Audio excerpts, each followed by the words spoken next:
Bismillahirrahmanirrahim. Alhamdulillahilladzi bi ni'matihi tatimmu shalihat. Jadi teman-teman, saya mau sharing kali ini tentang kesulitan. Hikmah tentang kesulitan. Bahwa setiap manusia hidup itu pasti Allah kasih kesulitan. Makanya kenapa bayi lahir itu nangis? Karena dia tahu begitu dia lahir dia akan merasakan kesulitan demi kesulitan. Kalau bayi itu di perut ibunya, dia nggak ada kesulitan. Nggak ada kesulitan sama sekali. Makan itu disuplai. Dan itu nggak terputus. Karena tali pusar itu suplai semua. Dan itu dilindungi oleh 3 lapis kegelapan kalau bahasa Al-Qurannya. Jadi pertama pelindungan itu tuh begitu nyaman.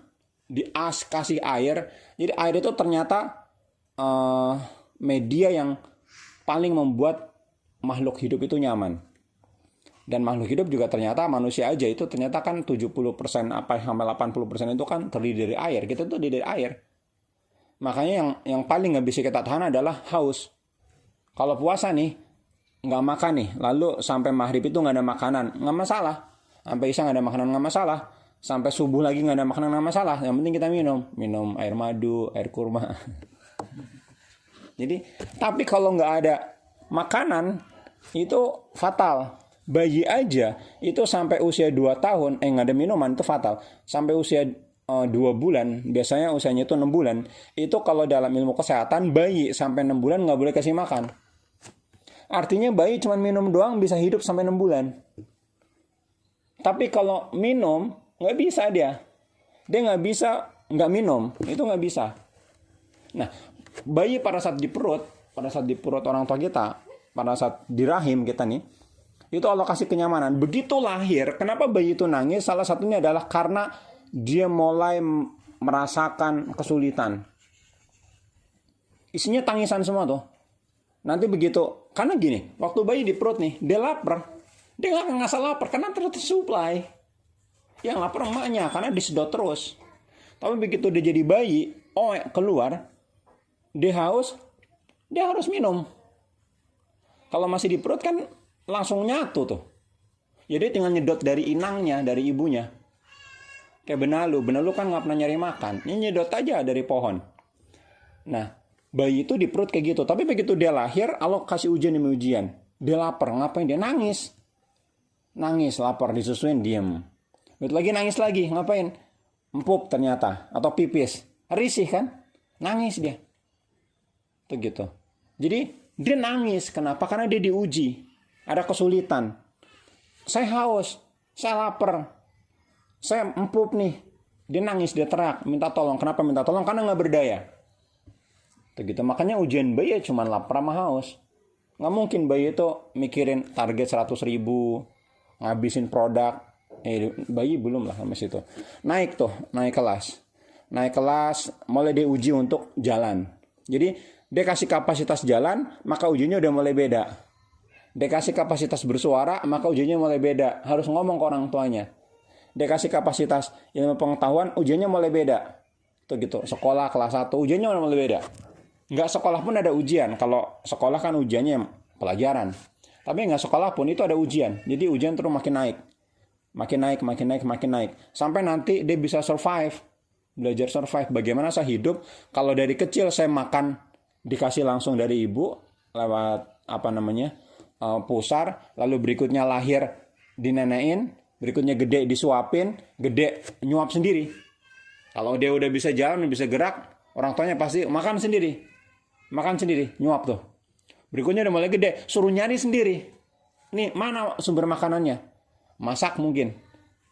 Habis itu nyari sumbernya. Bahan-bahan yang saya masak apa nih? Tuh gitu. Lebih gede lagi nggak cuma sekedar makan, ada sandang, ada papan. Tuh gitu. Pakaian, saya harus pakai baju. Papan, saya harus punya rumah. Tuh gitu. Kan nggak mau kita tinggal sama ibu terus, orang tua terus. Ya kalau orang tua rumahnya gede, kamarnya ada 12 nggak masalah. Kalau orang tua kamarnya cuma 2, kamar mandi sama ruang tamu, kan repot. Serius, saya beberapa kali tuh melihat teman-teman saya itu yang rumahnya itu cuma 3 petak. Petak depan itu ruang tamu. Petak tengah itu kamar. Petak belakang itu dapur plus kamar mandi. kontrakan 3 petak. Yang ya kalau istri saya hijabnya nggak ada. Nah, kembali ke ujian, bahwa ternyata Allah itu hadirkan ujian itu sesuai dengan kapasitas hambanya. Maka kalau kita tiba-tiba dapat ujian yang sulit, berarti kapasitas kita udah pasti bisa melewati itu. Udah pasti.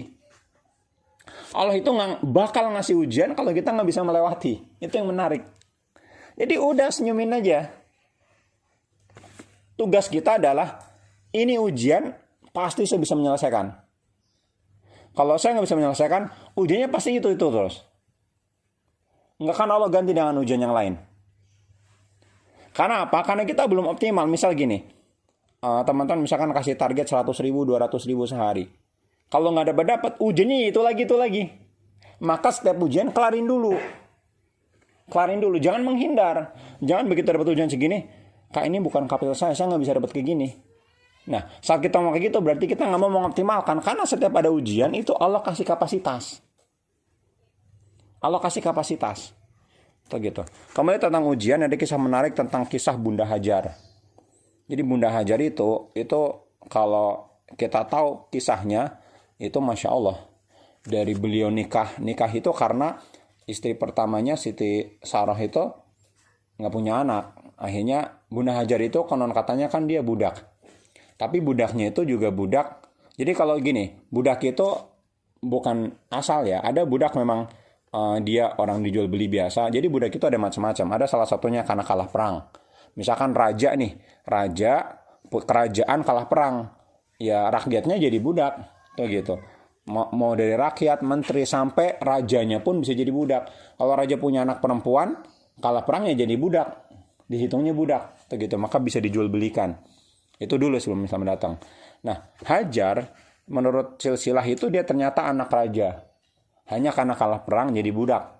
Itu gitu yang nanti dikasih ke Nabi Ibrahim, yang dikasih ke Bunda Hajar sebenarnya Bunda Sarah, terus akan melayani Bunda Sarah yang nanti singkat cerita terus Bunda Sarah bilang, "Yaudah karena saya nggak punya anak, nikahin aja tuh budak kita Siti Bunda Hajar." Ini nikahlah dengan Bunda Hajar. Nikah aja, begitu nikah, hamil, itu Siti Sarah itu dendam. Maksudnya dendam, ya iri lah. Begitu sampai pingin dibunuh. Akhirnya singkat cerita suruh pergi. Allah kasih petunjuk, "Hai Ibrahim, udah taruh di sini nih istrimu yang kedua, si Siti Hajar itu. Taruh di sebuah padang gersang." Ini perintah Allah yang nanti prosesnya jadi panjang. Jadi lagi punya bayi kecil, ditinggal di padang gersang, ditaruh sama suaminya, abis itu pergi. Nah kalau sekarang itu suaminya udah laporin polisi kalau kayak gitu, udah gugat cerai. Tapi Bunda Hajar nanya, "Kenapa kami ditinggal kayak gini?" Ibrahim itu nggak nengok. Begitu tanya, "Apakah ini dari Allah?" Baru nengok. "Iya." "Oh yaudah kalau gitu kita nggak takut." Jadi Bunda Hajar paham. Apa yang dipahami? Bahwa yang harus dipahami oleh kita pertama adalah bahwa Allah nggak akan mungkin meninggalkan hambanya. Asal hambanya apa? Takwa. Asal hambanya apa? Tawakal sama Allah. Jadi Allah itu nggak mungkin pergi. Kalian dikasih ujian 100.000, 200.000, Allah itu nggak mungkin pergi. Kita dikasih ujian apapun, Allah itu nggak akan pergi. Misalkan kayak Syiraki sekarang lagi diuji produknya nggak keserap karena pasar lagi goyang kayak gini. Allah nggak akan pergi. Jadi jangan takut, jangan malah meninggalkan Allah. Oh, ujian itu dari Allah. Kalau ujiannya dari Allah, ya jangan pergi. Jangan pergi, dan Allah nggak akan pergi dari kita. Bunda Hajar paham, bayangin. Istri dengan anak kecil ditinggal suaminya gitu aja ninggalin. Kagak cium pipi kiri, pipi kanan, kagak mesra-mesraan gitu, terus cium tangan, salaman, kagak. Taruh, pergi, kagak, nggak ngomong sama sekali. Kan zolim banget tuh. Kalau kita sekarang udah zoliman, dilaporin polisi tuh, masuk penjara gitu bisa. Bertanggung jawab sama istri. Tapi Bunda Hajar paham. Dia nanya, "Kenapa kita ditinggal?" Nggak jawab. Lalu ngomong, "Apakah ini perintah Allah?" Baru Ibrahim nengok. Cuman nggak ngomong. Cuma kayak gini doang. Habis itu pergi lagi. "Oh ya udah kalau gitu kita tawakal sama Allah. Kalau gitu kita tenang." Yakin gitu. Yakin Allah tuh nggak bakal pergi. Tapi apa yang menarik? Bunda Hajar dengan perbekalan sedikit, ya dia bertahan hidup. Sampai perbekalannya habis. Air minum habis, makanan habis. Ini bayi, namanya bayi. Itu makannya sehari bukan 2 kali atau 3 kali, berkali-kali. Ya kalau siklus dia makanannya habis, makan aja ya bayi itu kan makanannya cuma minuman doang tuh. Siklus dia makan masuk perut, jadi pipis jadi ini, itu dia makan lagi. Karena kenapa bayi makannya berkali-kali? Karena bayi makannya nggak sepiring bro. Karena bayi makannya cuman paling sendok atau setengah sendok. Nggak ada bayi makannya tuh sepiring tuh nggak ada. Itu bayi usia 20 tahun. Jadi makanya dia terus makan karena sedikit. Jadi pencernanya itu nggak bisa mencerna banyak. Nah, si Ismail kecil ini nangislah dia. Apa yang akan Bunda Hajar? Walaupun dia tahu Allah nggak akan pergi, walaupun dia tahu Allah menolong, dia bukan diem aja. Dia nggak diem aja, beliau nggak diem aja, beliau nggak terus bengong terus minta ya Allah kirimkan. Kok engkau pasti ngasih nih, senyum gitu. Kagak bro. Jadi yang dilakukan oleh Bunda Hajar, apa yang beliau lakukan? Yang beliau lakukan adalah, ini menarik, beliau ikhtiar. Ini Ismail nangis-nangis merengek haus. Ikhtiar, nyari di mana ada air. Keliling, itu padang gersang. Dulu yang sekarang jadi Mekah itu dulu padang gersang, nggak ada kehidupan. Lembah, nggak ada kehidupan sama sekali. Nggak ada kehidupan sama sekali. Dia bingung dia, sampai naik ke bukit. Bukit Safa Marwah itu kalau dari sini itu sampai Indomart. Dari titik Ka'bah itu sampai Indomart. Jauh itu. Ya kalau sekarang kan satu masjid itu. Masih dalam masjid Safa Marwah itu. Naik ke bukit itu. Dan saat itu naiknya bukan kayak sekarang. Kalau dari sini dari Siraki ke Indomart itu kan ya tenang gitu. Naik turunnya juga kayak gitu doang. Adem kayak gini. Pagi-pagi belum nyampe Indomart udah ada yang jual es cendol.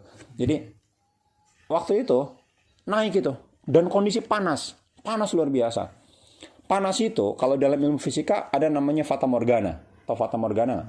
Fata morgana itu kalau dalam kondisi datar dia akan seperti air. Jalanan panas itu akan seperti air. Seperti mencair seperti air. Itu fata morgana. Nah, ngeliat ada air dia lari dari Bukit Safa lari ke Bukit Marwah. Ada air di sana. Pas datang bukan air ternyata. Pas dia kayak gitu ngeliat Bukit Safa, airnya pindah ke sana. Tuh gitu. Karena panas, jadi fata morgana, kelihatan air, dia lari ke sana. Nggak ada. Bolak-balik, terak-terak, nyari bantuan nggak ada. Jadi sampai 7 kali. Sampai 7 kali, itu luar biasa. Jadi jauh lumayan itu, Safa Marwah itu jauh. Ya kalau sekarang kan udah ada AC enak. Kalau dulu itu jangan bayangin sekarang. Dulu itu batu dan memang naik. Tuh gitu. 7 kali. Dan begitu 7 kali capek istirahat berdoa sama Allah. Tiba-tiba kok Ismail diem. Lari langsung ke Ismail. Kenapa Bunda Hajar itu langsung lari ke Ismail? Karena apa yang dikhawatirkan? Meninggal. Mati. Kalau nangis gak masalah. Jadi masih hidup. Emang haus, lapar. Tapi kalau diem, yang dikhawatirkan adalah meninggal. Lari langsung ke bawah. Begitu ke bawah ternyata di kakinya itu ada air. Air keluar. Keluar dari tanah. Keluar. Dan kata Bunda Hajar, zam itu maksudnya berkumpul lah, gitu. Berkumpul lah, sehingga Allah udah kumpulin di situ doang, nggak pergi kemana-mana. Kalau waktu itu nggak ngomong zam itu mungkin luber, mungkin kawah itu akan jadi danau, akan luber. Zam udah segitu doang, jadi keluar airnya cuma segitu doang, nggak kemana-mana. Itu luar biasanya. Makanya sampai sekarang dikenal dengan sumur Zam-Zam. Jadi apa hikmah dari kisah ini teman-teman semua? Hikmah dari kisah ini pertama adalah tadi saya katakan bahwa Allah nggak mungkin ngasih ujian kecuali hambanya itu punya kapasitas.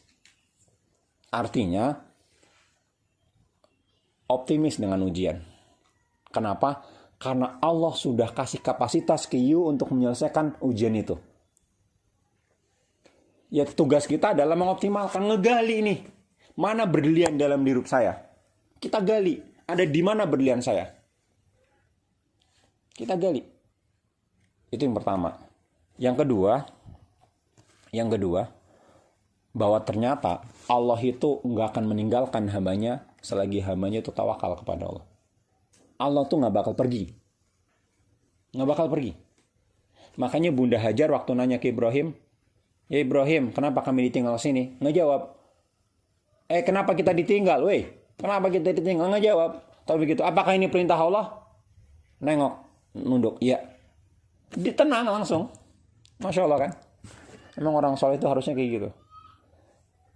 Jadi tenang langsung. Tenang. Begitu tenang, ya berikutnya adalah pada saat Allah hadirkan ujian, yang kedua kita tawakal kepada Allah, berikutnya yang ketiga kita harus ikhtiar. Dan ikhtiar Bunda Hajar itu ikhtiar yang optimal menurut saya. Kalau dalam sesi kisah itu luar biasa ikhtiarnya. Kalau mama mungkin meronta, menangis, teriak-teriak, tolong, tolong, tolong, ini naik ke bukit. Kau bayang nggak naik ke bukit? Pasir itu luar biasa. Daki pasir itu nggak seperti kita daki tanah biasa. Pasir itu kan masuk ke dalam, berat. Kalau pernah naik bukit pasir kan berat. Luar biasa, apalagi panas. Ya nggak ada pohon sama sekali. Kalau kita misalkan ke Parangtritis, itu kan deket-deket situ pohon. Terus laut lagi, angin. Lah itu kan kagak ada, anginnya pun angin kering. Jadi teman-teman jangan bayangin sekarang, bayanginnya nggak ada pasir sama, nggak ada air sama sekali, nggak ada pohon sama sekali. Jadi anginnya angin kering. Kalau anginnya angin laut enak, semeriwing ya, kayak gitu. Jadi luar biasa. Poin berikutnya adalah apa yang dilakukan Bunda Hajar? Bunda Hajar melakukan ikhtiar optimal.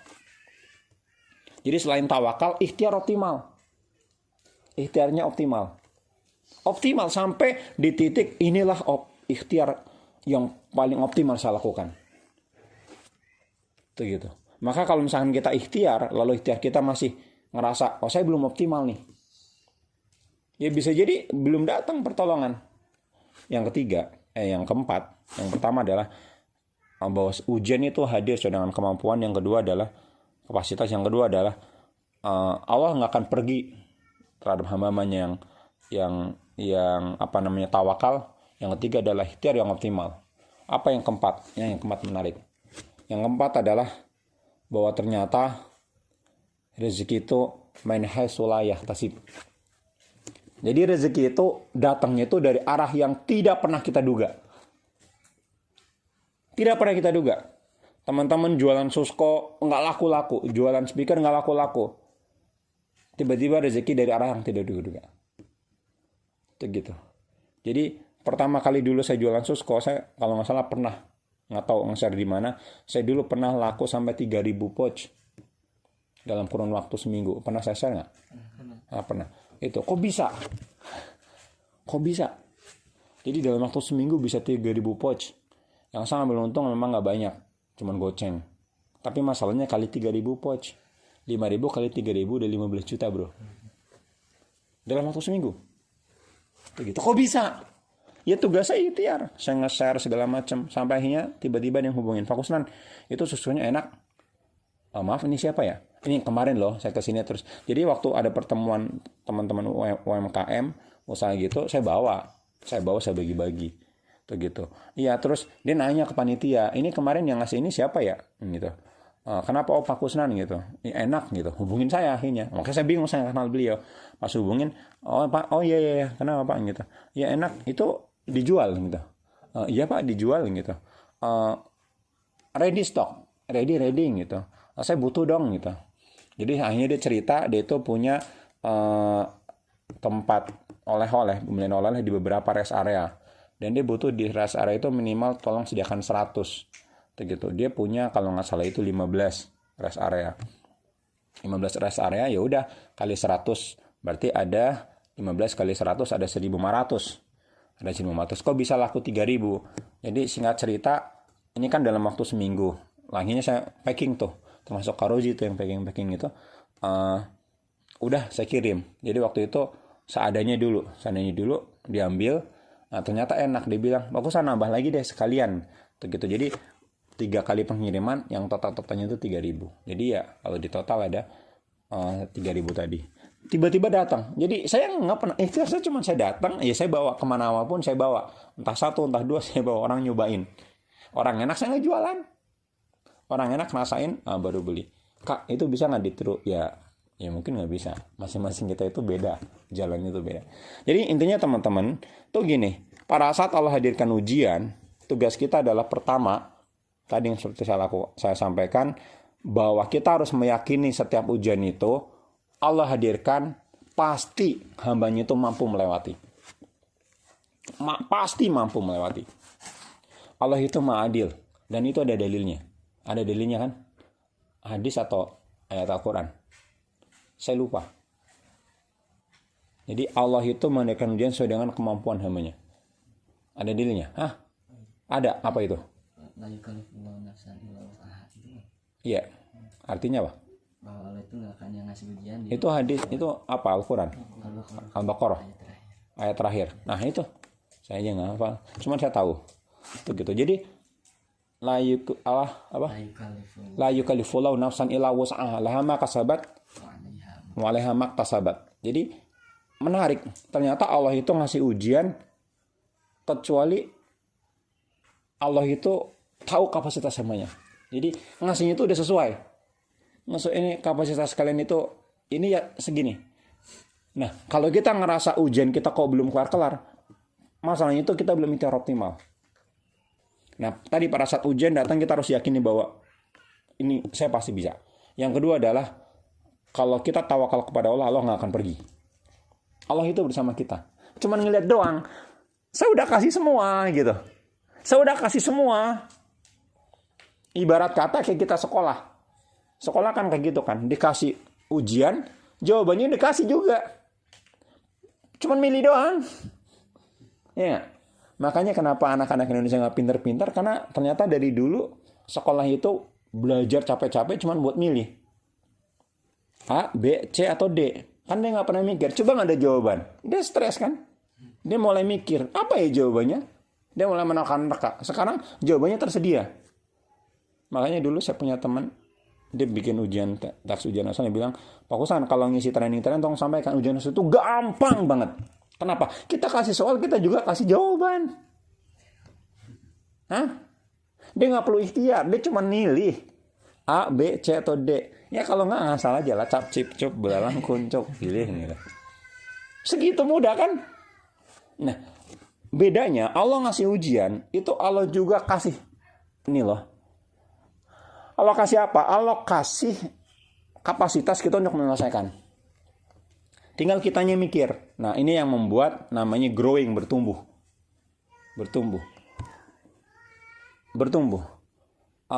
Kurma, itu ternyata kalau nanam pohon kurma, itu di atas itu kasih batu.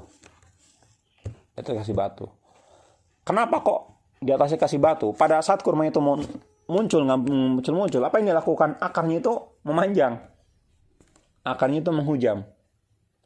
Itu gitu. Akarnya nguatin gitu. Sampai nanti akarnya kuat baru dia keluar. Batu itu nanti pindah. Gitu. Kayak kita lah. Kalau kita mau ngangkat itu kan kakinya harus kencang dulu. Jadi ternyata makanya akar kurma itu menghujam dalam. Kenapa akar kurma harus menghujam dalam? Kurma itu kan seperti kelapa sebenarnya. Cuman bedanya kurma itu akarnya itu bisa sampai sepanjang 30 meter. Kok bisa? Karena kurma itu hidup di tempat yang tandus, beda sama kelapa. Kalau kurma akarnya cuma setengah meter atau 1 meter, maka kurma wajib disiram setiap hari. Nyatanya kurma itu nggak setiap hari disiram. Apalagi kurma-kurma liar. Zaman Rasul, itu kan nggak disiram setiap hari. Kalau sekarang mungkin iya disiram setiap hari. Jadi itulah yang menarik. Ternyata ya udah, tancapkan yang dalam itumu, akarmu, makanya dikasih batu. Caranya gitu tuh. Jadi ditekan itu untuk menghujam dalam. Sehingga kuat. Apa fungsinya kuat? Dia akan panjang akarnya, akan mudah menemukan air. Begitu. Karena tandus. Jadi kembali ke kisah Bunda Hajar.